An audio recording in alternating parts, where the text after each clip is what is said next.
Warning sirens rang out across Tel Aviv on Monday night, prompting swift reactions from residents. Footage captured a woman running for cover as alerts spread throughout the city.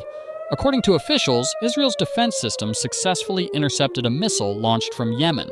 As security measures remain heightened, stay tuned for the latest updates on this developing situation.